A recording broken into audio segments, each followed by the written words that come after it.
नमस्ते दोस्तों। तो आखिरकार इंडिया वॉर के लिए तैयार हो रहा है। सभी के मन में एक ही सवाल है, क्या सचमुच इंडिया वॉर में जाएगा? क्या सचमुच इंडिया वॉर के तरफ जाएगा?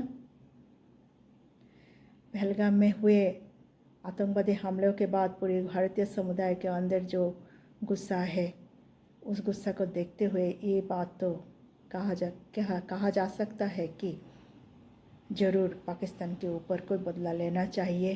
पाकिस्तान में पले बड़े आतंकवादियों के ऊपर ज़रूर कुछ आक्रमण लाने चाहिए।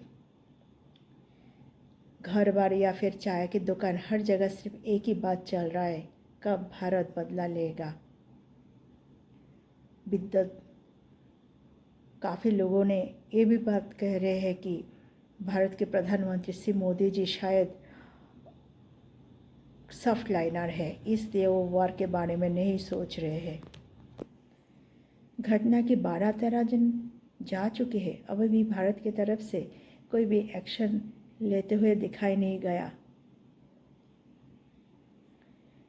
घटना की 12-13 दिन बीत चुकी है, फिर भी अभी भी भारत की तरफ से कोई एक्शन लेते हुए दिखाई नहीं दिया।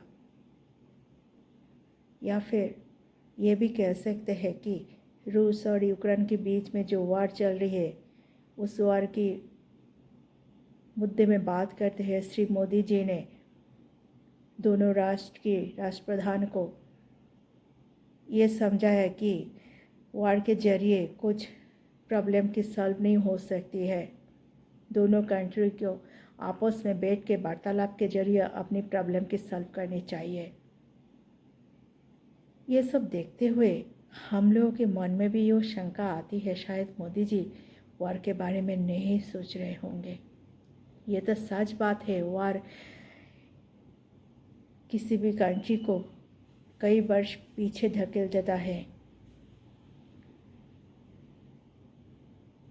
प्रथम विश्व युद्ध, द्वितीय विश्व युद्ध, first world war and second world war को देखते हुए first world war and second world war की जो हिस्ट्री है वो पढ़ते हुए वो जानते हैं, ये भी समझ में आता है कि वार संगठित होने से या फिर वार की वजह से किसी भी राष्ट्र की अर्थनैतिक सामाजिक हालात बहुत खराब हो जाता है, बहुत बिगड़ जाता है। रूस और यूक्रेन के राष्ट्रप्रधान मोदी जी की बात कितनी दूर समझे और कितनी दूर अमल किए, ये दूसरी बात है। फिर भी अब जब मुसीबत खुद हमारे ऊपर आ गया है और आतंकवादियों ने खुलेआम मोदी जी को चुनौती दी है, अब तो ये देखने की बात है मोदी जी वो चुनौती को किस तरह लेते हैं। हमारे ऑनरेबल होम मिनिस्टर पहलगाम में संगठित हुए आतंकवादी हमला के बाद एक विबृति जारी किए थे। उस विबृति सुनकर सभी को ये लग रहा था शायद भारत युद्ध की तैयारी कर रहा है और चुन चुन के आतंकवादियों को मार डालेगा।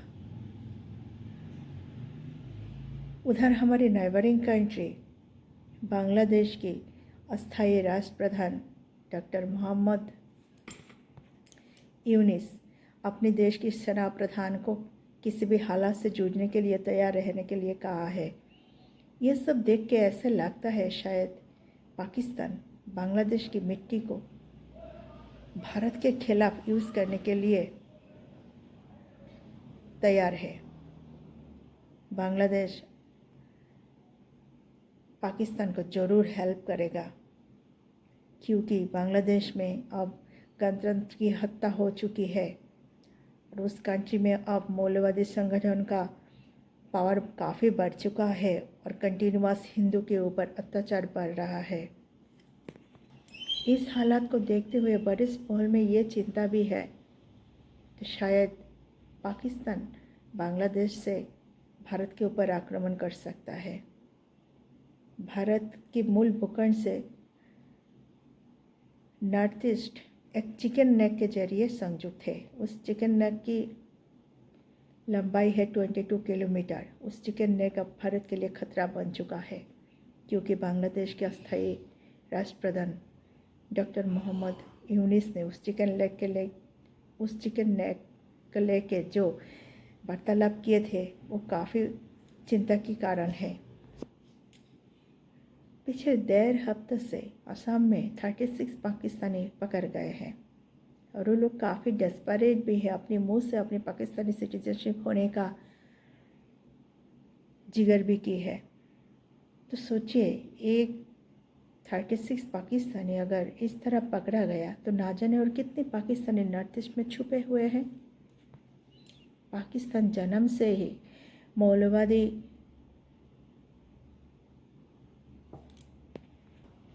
रिलीजियस लीडर और आर्मी द्वारा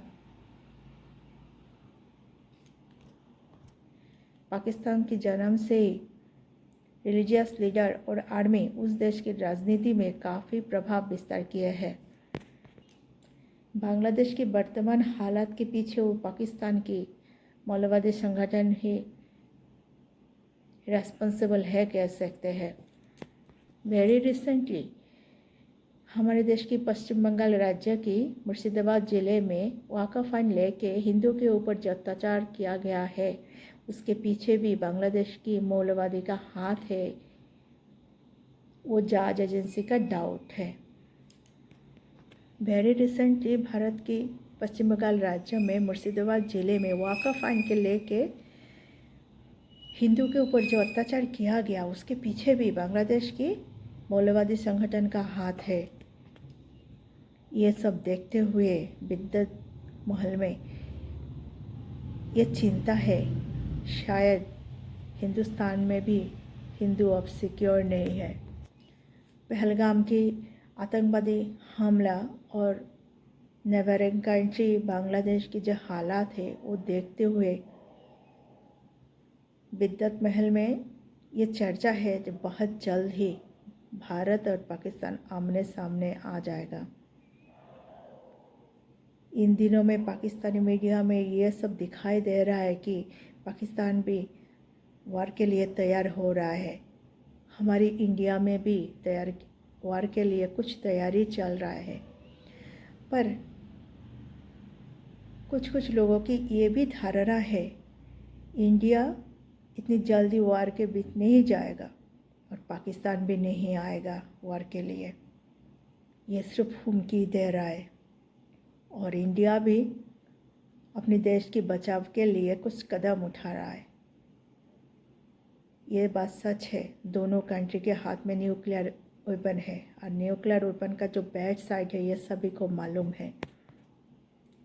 पर आसिफ मुनीर और हाफिज़ सईद दोनों को समझाना पड़ेगा, भारत भी चुप नहीं रहेगा। अगर अपने ऊपर इस तरह हमला आएगा तो अपने देश की सुरक्षा के लिए, अपनी सिटीजन की सुरक्षा के लिए भारत भी कुछ स्टेप ले सकता है। एकदम से चुप रह के बैठना शायद उस आतंकवादियों को और ज़्यादा एनकरेज करेगा हिंदू मारने के लिए।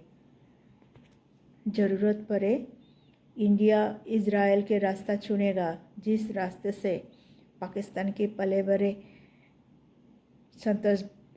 में पले बड़े संतरासवादियों को वो शिक्षा दिया जाए कि भारत के तरफ इस तरह आँख उठा के मत देखा करो, क्योंकि भारत पीस के लिए और अपने फ्यूचर जनरेशन को सुरक्षित करने के लिए अपना हिफाजत कर सकता है, ठोस कदम भी उठा सकता है।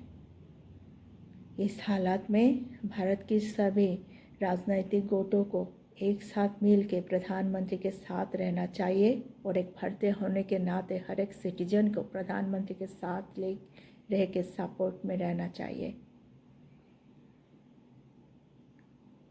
नमस्ते, जय हिंद।